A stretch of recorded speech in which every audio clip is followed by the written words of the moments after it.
Bruxelles, je t'aime. Tu m'avais manqué. Bruxelles, je t'aime. Bruxelles, je t'aime. T'es ma préférée. Bruxelles, je t'aime. Bruxelles, je t'aime. Hi there and welcome to Brussels, My Love, Euronews' weekly talk show about all the news bubbling in Brussels and, of course, beyond. I'm Maeve McMahon, and this week I'm coming to you not from Belgium but from Strasbourg here in France, where the European Parliament met for the very first time since elections back in June. Thank you so much for tuning in. Well, coming up on the show this week, it's like Freshers' Week here in Strasbourg. Almost 720 newly ordained MEPs have checked in. Nearly 6 in 10 are fresh faces. From jockeys to former ministers, these legislators have had mixed careers, and now they might get the chance to influence the EU's future. We take a look at how the new Parliament could look, including with 2 new ultra-conservative groups. And new Parliament, but same challenges. The Guard may have changed, but they still have the same issues on their shoulders. Incoming MEPs still have unfinished businesses left to complete that couldn't be finalised under the last mandate. From boosting defence to animal welfare, we see what they can achieve in a world of fast-moving crisis. A really warm welcome to our panel, Isabella Lövin, Swedish MEP from the Greens, Fidias Panayiotou, Cypriot Independent MEP, and MEP Sigrid Friis with Renew Europe from Denmark. Welcome to Strasbourg. So lovely to have you with us here on the show. But before we get your first impressions, let's just tell our viewers why this week Strasbourg was different. It feels like the first day of school. Around 720 MEPs descended upon Strasbourg this week to begin or continue their journey as European lawmakers. From climate change to AI regulation, those MEPs will have to negotiate and vote laws and hold officials in the European Commission to account. Racing between Brussels and Strasbourg, not to mention their constituency back home, MEPs can work as much or as little as they want. The harder they slog, the bigger footprint they might leave on the EU statute book. But there's plenty on their plates. An ongoing war in Ukraine, political instability in France, and a controversial and unpredictable Hungarian presidency in charge of the Council for the next 6 months. So there you have it. There'll be a lot to be done, but first, congratulations on your election. Looking forward to seeing you here in the next couple of years. You're back, though. You've been a minister in Sweden, you've been a journalist, an author. What brought you back?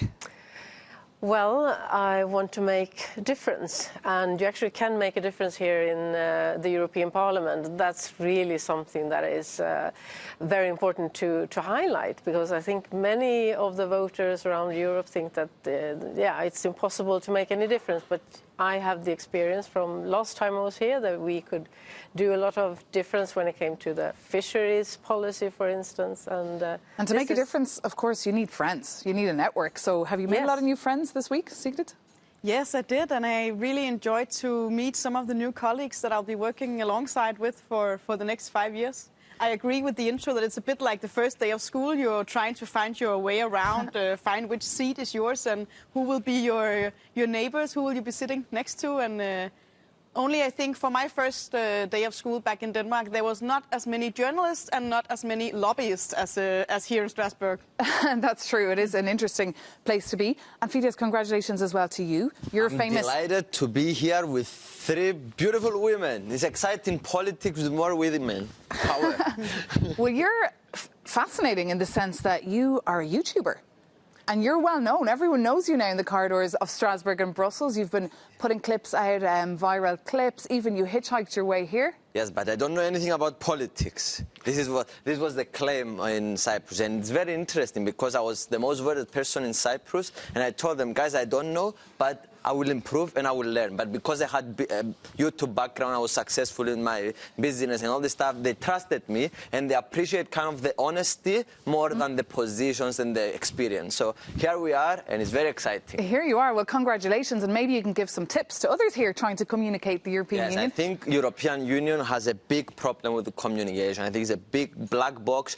As Europeans, we don't feel Europeans. I feel more Cypriot than European. And I don't know what is happening decision here in the parliament. It's complicated. It's complicated. And we're explaining it week by week as well here on Brussels, My Love. But we can actually just take a look at some of the content you've been putting out since becoming an MEP. I'm only 24 years old and I just got elected in the European Parliament. I have no political experience in the past and I'm sure I would make mistakes along the way. The best way to not make any mistakes is by not trying at all. And perhaps sometimes I will vote for the wrong things, or I might say the wrong things. And maybe sometimes I will take the wrong decision. But I want you to know that my intentions will always be to make this world a better place. There you go. Maybe you have some tips for Fides. Yes, I would love some tips. Well, I think you mentioned one. Networking is extremely important because you can't make any difference here at all if you don't have a majority behind you. But of course, I think it's also very important to communicate with the voters, with journalists, and be kind of the link. But to the extent that Fides, you've actually been asking your followers online how you should vote. Yes, I would take a second. I ask them, guys, should I vote for Ursula von der Leyen, yes or no? And 250,000 people voted in the poll, and the majority, 75%, voted that they don't want Ursula von der Leyen. So I find it a bit strange that the actual European people don't want Ursula von der Leyen, but we might give her the majority. And you trust your followers? Yeah, it's interesting. What would you say to that, Sigrid? Yeah, I think it's a really interesting way of doing democracy in a new way, but I also feel that there must be some kind of core values or principle inside of you that would make it hard if your followers had a completely different opinion than you. If you had maybe a human rights vote on whether it should be improving rights of minority people, for example, I would want to vote yes, no matter what my Instagram followers or YouTubers, for that sake, would want to. So I think that there are some core, at least for me, some core principles that I wouldn't want to change, and I think because it's been 5 years that she's been in the presidency, so we know kind of her past. So I think that people are clever enough to judge, and we need to, as politicians, we need to a lot of the times give the will of the people, not only our personal opinions. So I think it's a mix of. So I agree with you basically. Yeah. And Fides, the question of which group to join, you also asked your followers, and they told you not to join any group. Yes. They told me not to join. The Cyprus people don't want me to join any group because I was elected. I was the first independent ever in my country. I was the most voted person in my country. And they wanted me to come here and not join any political group. And this is good because if you join a political group, they might filter you slightly. So I want to be 100% honest and say the truth to the people. Even though you can probably argue that being in a group, it's easier, you get more done, you have more visibility. A lot more done. I mean, we're legislators here, so we're trying to find the best way forward on the issues where we really feel that this is important, like climate change, by bringing back the health and life to our ocean, or preserving the rule of law and democracy and all of that. And to do that, you have to be present on all the meetings, you have to have positions, you have to have collaboration with all the other groups in order to have a majority. So that's and you can go against your group sometimes. You don't words. always have to get whipped into place by your group. Yeah. But Sigrid, again, it's your first time here as well in the European Parliament. What do you want to get done? What will be your focus? So my number one priority is fighting climate change to ensure a greener and more sustainable future for Europe and for the next generation of Europeans as well. So I have on my wish list, I have to stop the import of Russian gas and oil into the European energy system. I really want to work on reforming the CAP, the agricultural sector, to get them to contribute more and to restore the balance in the nature, the biodiversity in Denmark. Where Are you sure you're in the right group then? Because you could be up for some clashes with many in your group who are very pro-business. They want to see a pause on regulation when it comes to climate. No, I think it's very important to say that fighting climate change can easily go hand in hand with ensuring competitiveness as well. I think if we don't fight climate change, European businesses will be looking into a not so bright future. So I think it's also important in terms of ensuring Europe's growth and economy in the world. And I'm sure as a Green and a former climate minister, you would agree with that. But let's just show our viewers out there what the actual new European Parliament looks like. Because, of course, we know who won these elections. It was the European People's Party. They came up there with 188 seats, followed by the Socialists with 136 seats. And then the new group, Patriots for Europe, the group set up by Viktor Orban of Hungary. They got 84 seats, followed by the Conservatives and Reformists. The party of Giorgia Meloni came in fourth there with 78 seats. The Liberals then fifth with 77 seats. And then, of course, the Greens, a bit low down there in the bottom. You lost a lot of seats. You didn't do so well this time round. No, especially not in France and Germany, but we did very well in Sweden and also the Nordic countries. So there was the biggest That tells a lot as well, doesn't it? Just shows that your countries are fixed and the economy works there. Yeah, so. and also we see more diversification in the Green Group now. It's not only like the Central European countries, but also the Eastern European countries, many of them, and also Italy for the first time. So we see the Green movement kind of growing in many ways. And I think we also have very, very experienced MEPs. So I Were you a former commissioner for the environment? We have a former commissioner. We have several former ministers as well, especially from the Nordic countries. The Dutch Greens went very well as well. So it's a mixed picture. It's a mixed bag. I think what we also managed to do now is to have a lot of influence now when the president is elected and whatever program is going to come after this. And Fidias, what would be your priority here when it comes to substance and committees? Did you have time this week to decide on which committee you'd like to be in? Yes. By the way, I want to say that their parties, Renew and the Greens, I was between those, which are so they're the cooler parties, I think. Here the cooler parties that actually didn't do well though in the elections. So according to the voters out there, yes. But yes, it's a bit hard that when you are an independent, because I need to fight a lot to get the stuff. But when you are in a group, it's easier to get the committees that so you why want. don't you join a group? You can still join. I achieved to get the committees I wanted without being also in a group. So I got I forgot the surnames of the committee. I think it's the acronyms. Welcome to Brussels, Strasbourg. You're going to have a lot of acronyms in your life. Here, so. But okay.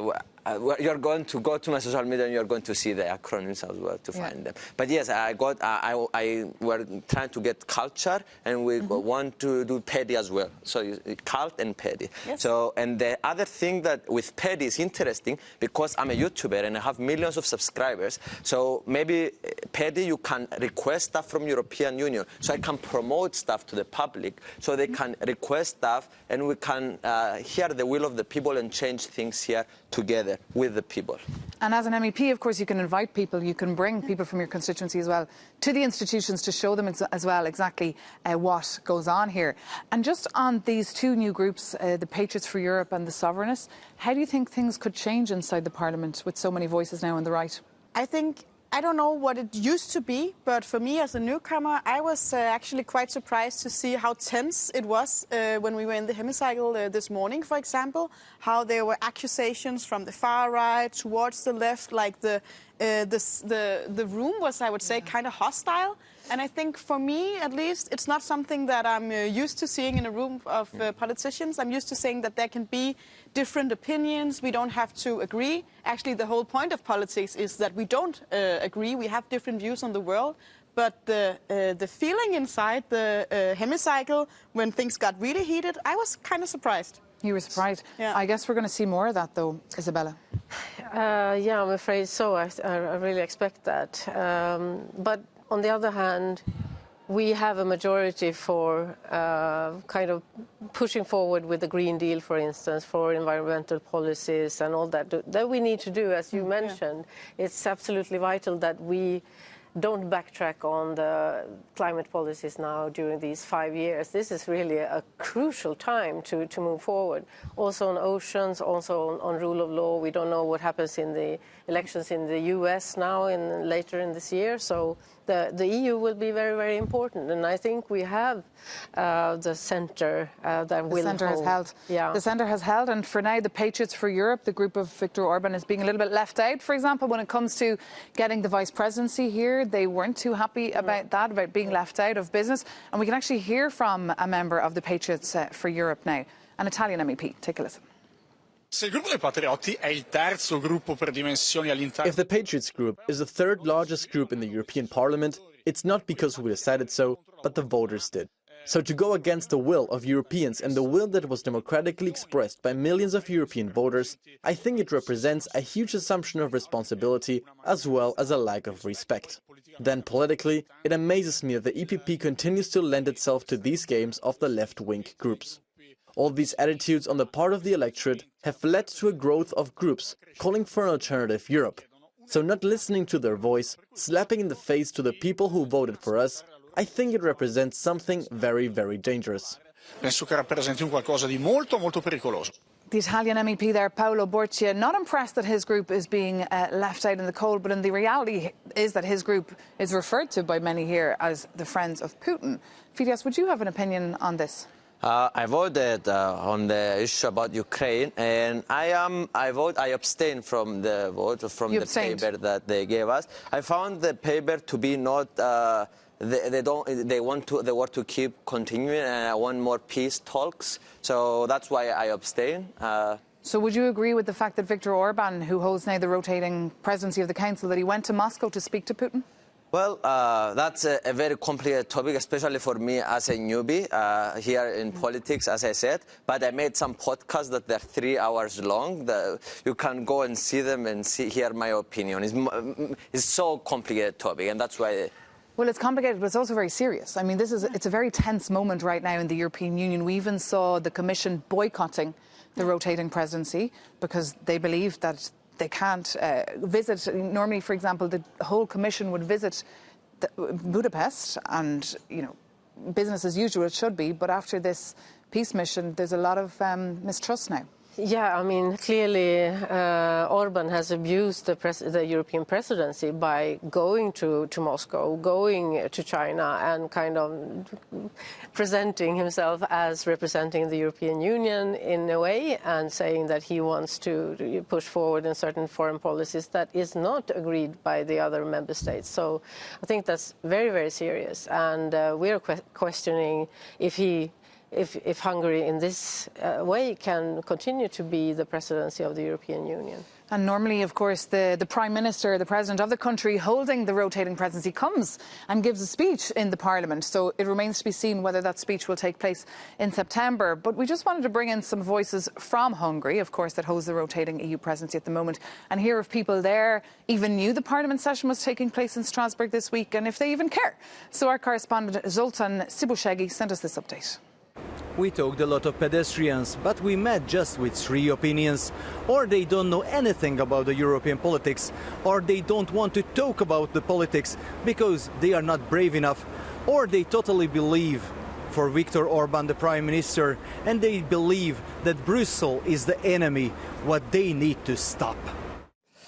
Zoltan Sibushegi there reporting, saying that Brussels and Strasbourg is the enemy. I mean, this is the kind of perception that many people have, Sigrid. Yeah, and I think that's kind of worrying. But I think we also saw in Hungary the rise of new parties, opposition party challenging the views of Viktor Orban. And I think it's important to underline that he does not represent the whole of Hungary. And there's also a part of the Hungarian population that wants a different way. And we have to really stand firm on that.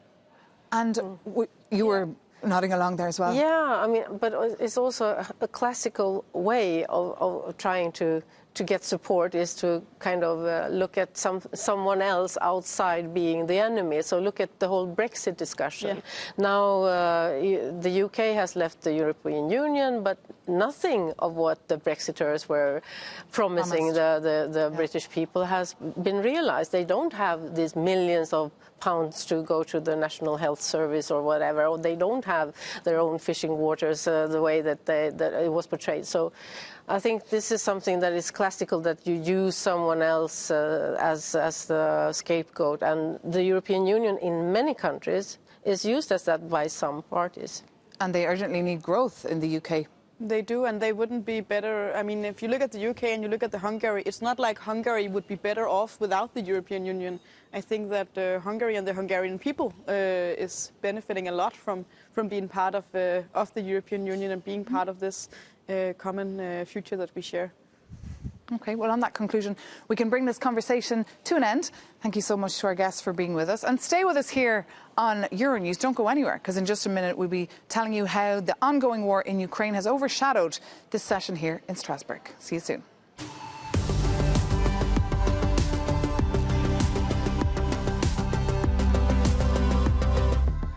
Welcome back to Brussels, my love. I'm Maeve McMahon, broadcasting from Strasbourg, where MEPs met for the first session of this mandate. And although this week was all about getting MEPs registered, kitted out with their office keys and signing up to committees, the reality is there's a lot of unfinished business they will have to pick up in September. According to Parliament data, there's 174 legislative procedure files left over from the previous mandate. For more on what exactly is at stake, we spoke to an EU policy specialist, Andrea Renda from SEPS.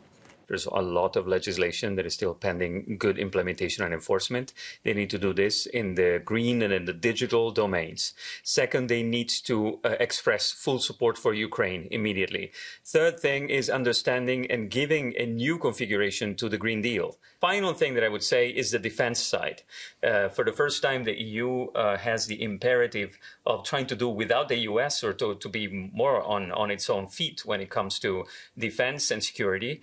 And how to interpret this and with what kind of money? Where does the money come from? Where does it go? How to coordinate the action of the member states? So Andrea Renda there speaking to us earlier this week in Brussels, focusing on that point that there is a lot of legislation that still needs to be done, but also a lot of legislation that needs to be implemented, because that's, of course, the key. But that's the hard part, right? Yeah. Well, when it comes to the Green Deal, we already have a lot of implementation. In my country, for instance, Sweden, we have the industry that is already, going for total transformation from fossil fuels to renewables.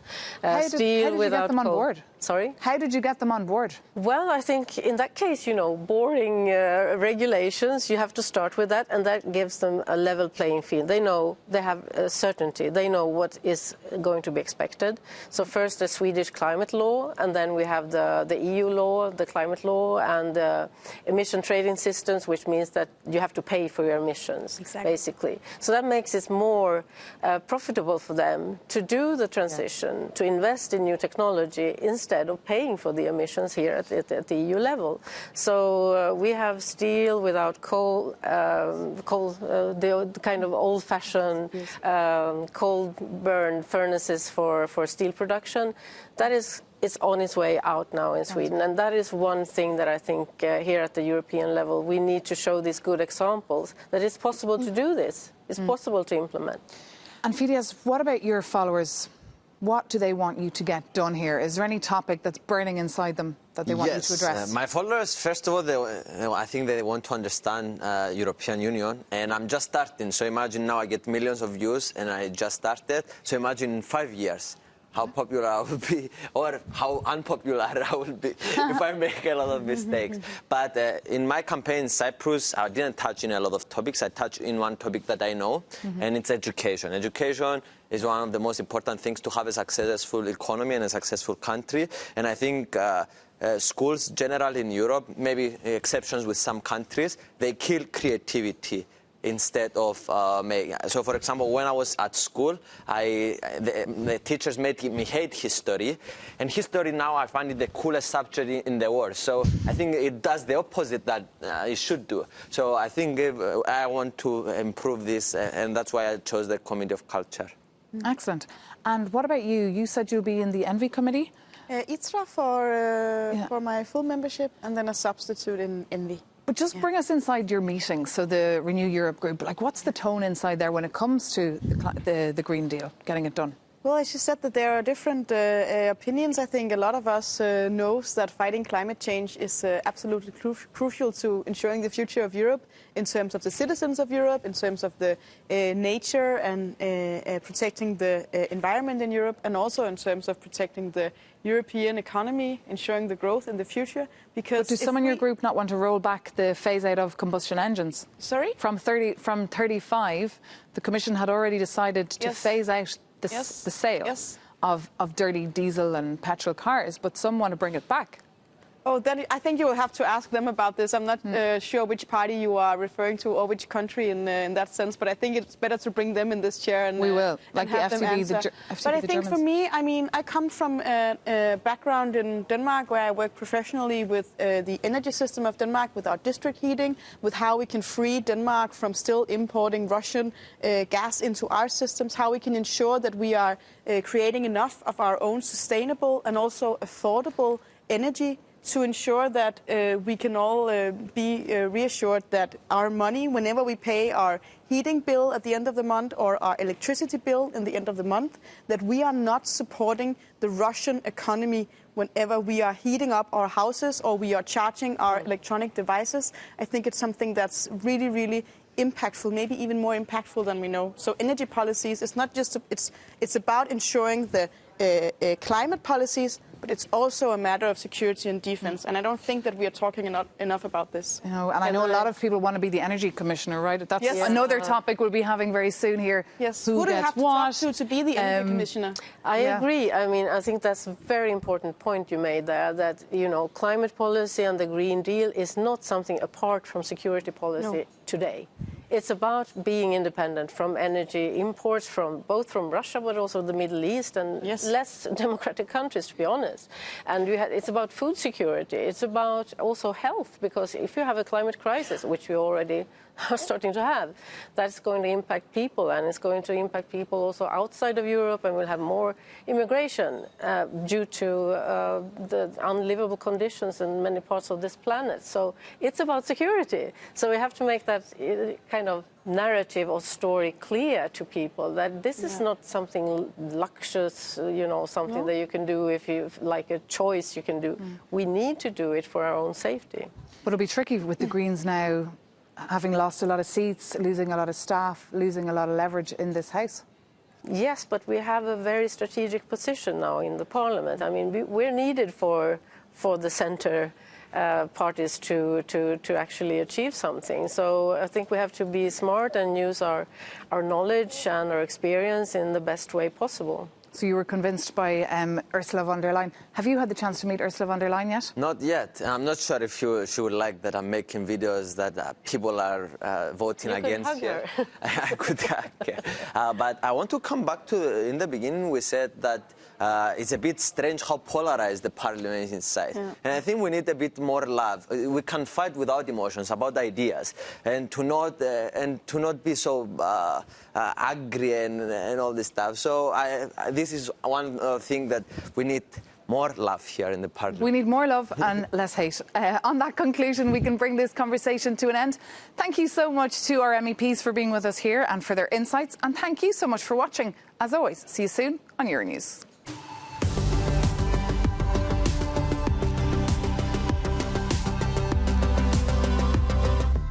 Welcome back to Brussels, my love. I'm Maeve McMahon, and I'm joined here in Strasbourg by Sigrid Fries, Isabella Lövin and Fidias Panayotou, who attended the first ever Strasbourg session of their 5-year mandate.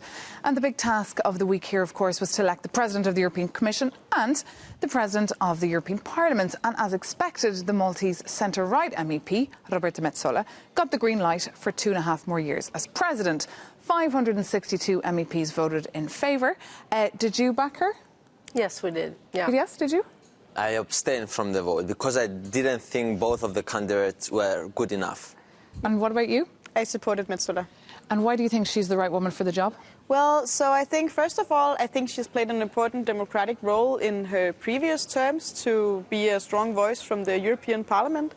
And I also had the opportunity to meet her when she was in Denmark before the elections. I liked her views on involving more youth in politics. Her campaign for election rights for 16 years old is also something I enjoy. So I liked her democratic views. I don't agree with her on policies, of course, because she's more conservative and I'm more progressive. So on policy issues, we'll have lots of difference. But I think that her democratic approach as to how to be in the role of President of the Parliament, I can support that. And trying to get the youth vote, she even went on TikTok as a means to try and reach out and make these institutions a little bit more comprehensible. But to find out more on what she actually hopes to achieve, I actually had the opportunity to speak to her. So take a listen now to the European Parliament President, Roberta Metsola. I put myself yesterday for re-election in a very difficult time, after a very difficult mandate, which has taught us to be prepared for anything, because the world is so unpredictable and unstable. But I think what I wanted to project is one of hope. Now it's up to us to deliver. In 5 years' time, we will need to look back and say, have we delivered on their concerns on housing, on agriculture, on industry, on competitiveness, on migration, on justice, on security? If there's something that we've seen so far, is that the politics of hope and whoever builds rather than destroys can win in this parliament. That did not change, and I'm hopeful after that. Would you agree with what you heard there? Does that convince you? I think it's hopeful, the future of the parliament. I'm excited about this, but I found some things that I didn't like coming in the parliament. So, for example, we voted also for vice presidents, and they sent us the 17 names 1.5 hours before the elections. So how can you do a research for 17 names? But there is some inefficiencies here that I think we can improve.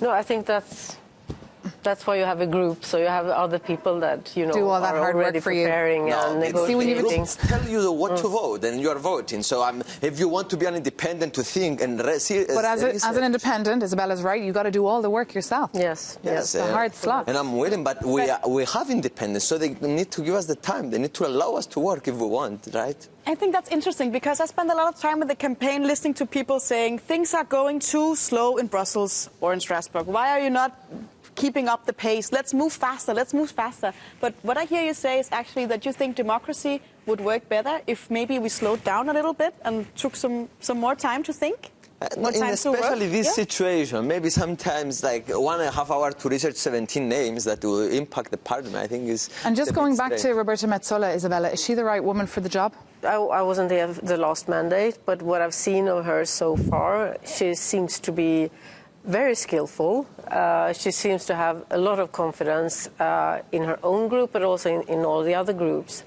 She made a quite good impression when she came to our group to explain why she wanted to be re-elected as a president, and I think, yeah, she has a way of really showing the solidarity with the whole of the parliament, but also projecting some kind of vision and hope for better democracy, for the democratic work here to function better. And I think that's really important. One man as well who was pleased to see her re-election was President Zelensky of Ukraine, because of course she was the first European leader to visit Ukraine after that full-scale invasion back in February 2022. But on that conclusion, we can close this conversation. Thank you so much to our MEP guests for being with us. We'll see you again soon. And thank you so much for watching. If you want to reach out to us here at Euronews, our email address is brusselsmylove@euronews.com. You can also find us on social media, so don't hesitate to send us a message. See you soon.